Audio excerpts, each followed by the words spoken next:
If you have period poops, you likely have high prostaglandins. And in this video, you are going to learn which foods are high in prostaglandins so that you can have less period poops. But before I dive in, make sure to subscribe to my channel if you haven't already. And when you do, make sure to click that bell to be notified every time I post a new video on menstrual cycle health, nutrition, and fitness. And if you don't know me yet, hey, my name is Omega. I am an exercise scientist and menstrual cycle educator, and I've helped so many people get familiar with their menstrual cycle and familiar with the foods that support them most. So if you are ready to do the same, go ahead, give this video a like, and we are going to dive in. First things first, all of these recommendations actually apply to the 11 days before your period starts. That is your luteal phase, if you did not know that already. And as I mentioned before, if you have period poops, you likely have high prostaglandins.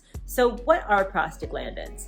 They are compounds that are formed from fatty foods. And prostaglandins aren't all that bad. Prostaglandins work to loosen the endometrial lining so that we can bleed and fully shed. But if we have too much of them, they can actually migrate into our intestines and actually in our head, giving us period poops and period-related headaches as well.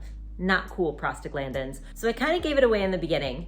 Prostaglandin compounds are formed from high fat foods. So foods to stay away from just for this 11 to 14 day periods, or even just reduce in your diet, include things like butter, cream, red meat, pork, and sausage.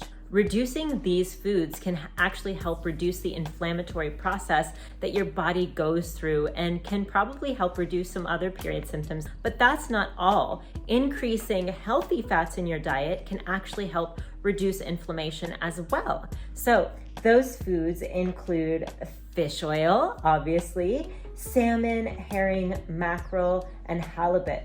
Also high fiber foods like broccoli, cabbage, sweet potatoes, and avocados can support you in reducing inflammation as well. And if you want a foolproof way to get the right nutrients at each phase of your cycle so that you do have less PMS symptoms, make sure to click the link down below to download my recipe book, which has 22 different recipes, and you will also get my grocery list, which you can post up on your refrigerator, which will make it really easy for you to pick out which foods you want to eat at each phase of your cycle. So if you like this video, make sure to give it a like. And also, if you're curious about how I support myself on day 1 of my cycle when my period begins, make sure to watch this video next.